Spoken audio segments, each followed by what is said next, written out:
Let's get scary.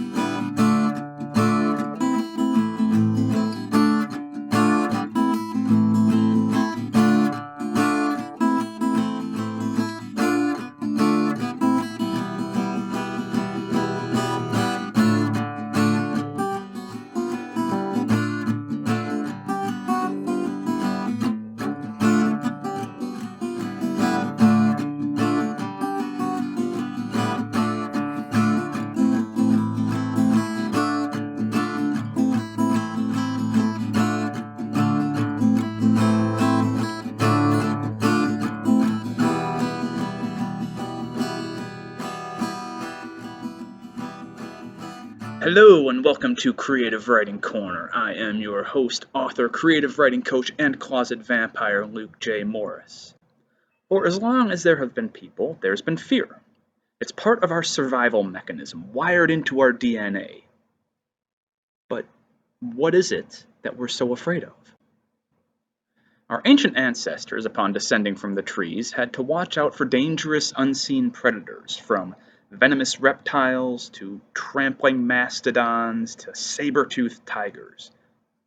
Once civilization got going, humans learned to offset some of the fears of nature, but as organized groups and weaponry became more sophisticated, fears of one's neighbor, one's government, and one's neighboring states grew like grass.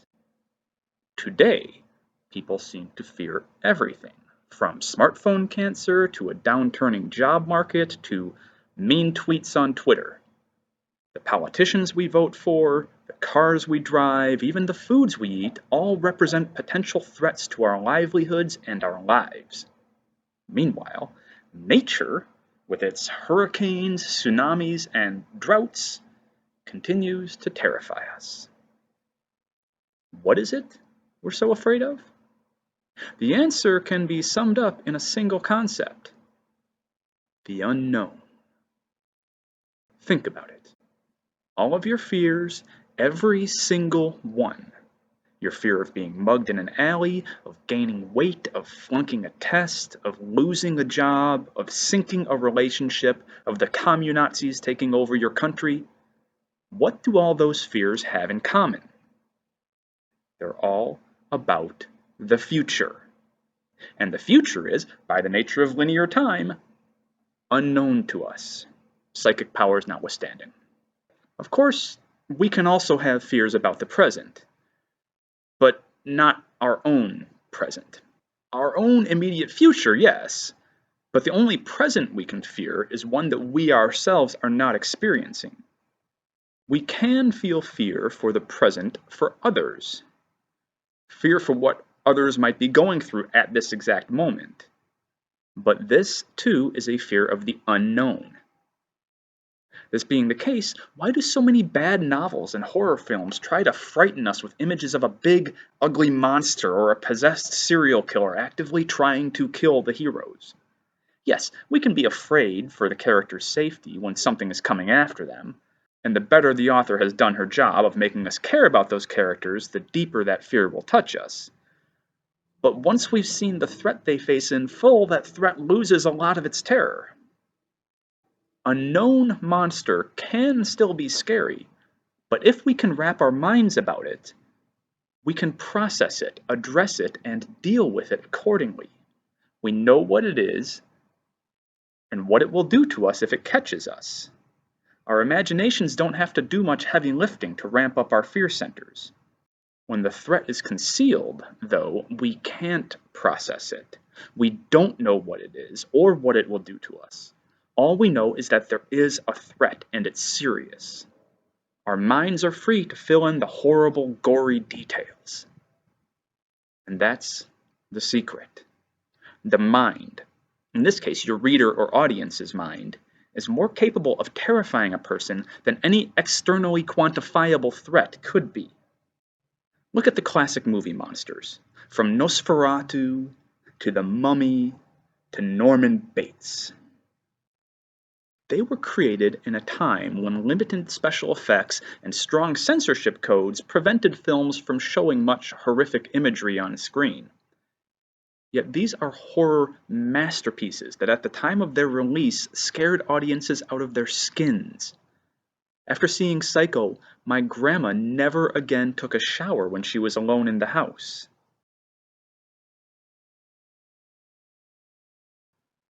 Or look at Jaws, the greatest ocean-based horror film ever.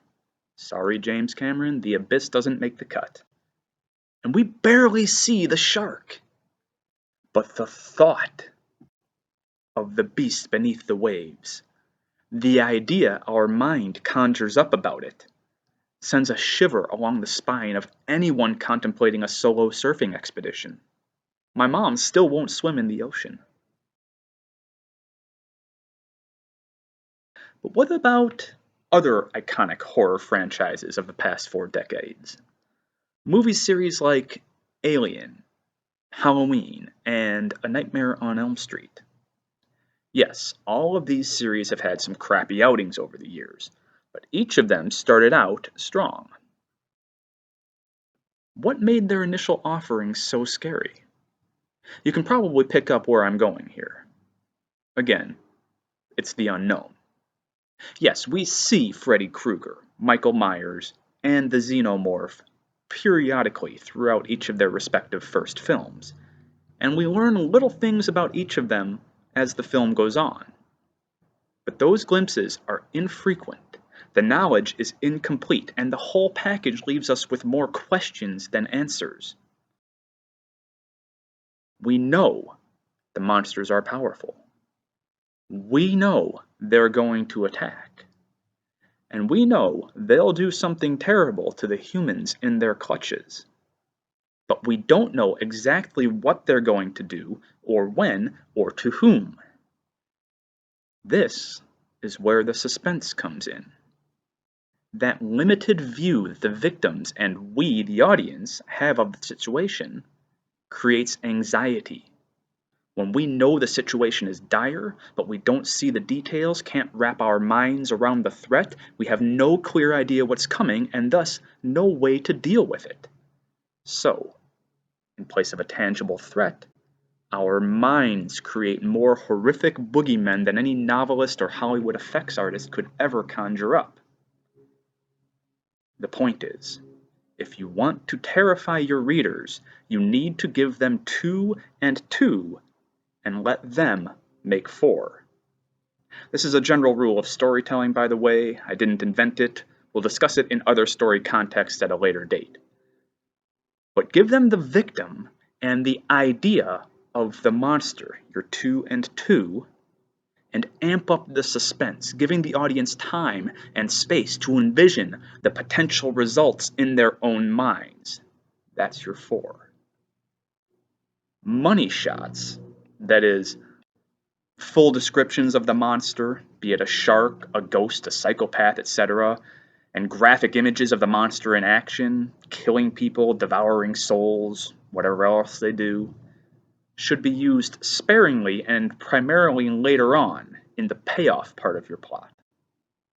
Figuring out what to reveal and when, and more importantly, what to withhold and for how long, is the secret to scaring your reader or audience. Give them too much, too early, and you remove a lot of the suspense from your story. Give too little until too late, on the other hand, and it may be too opaque for your readers to realize they're supposed to be scared. Aim for that sweet spot. Don't just give them 2 and expect your audience to come up with 4, but also don't give them 2, 2, and 4. Show them the 2 and 2, and let them figure out 4 for themselves. The frights will be worth it. That's it for now, my friend. Your homework assignment? Scare yourself.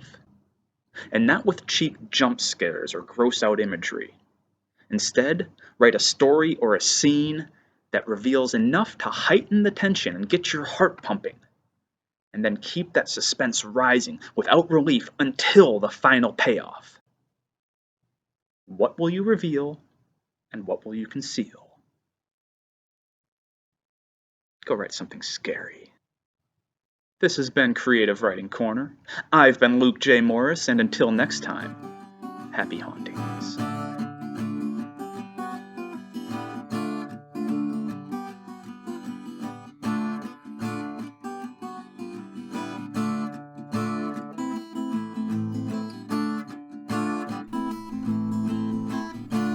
Hey there, fellow writer. Thanks for tuning in to Creative Writing Corner. I hope you got something valuable or at least ridiculous out of this episode. Please like the video, subscribe to the channel for more great writing tips and tricks, and if you have any writing questions, suggestions, or topics you'd like me to discuss, leave them in the comments below. Thanks again, my friend. Until next time, keep the words flowing.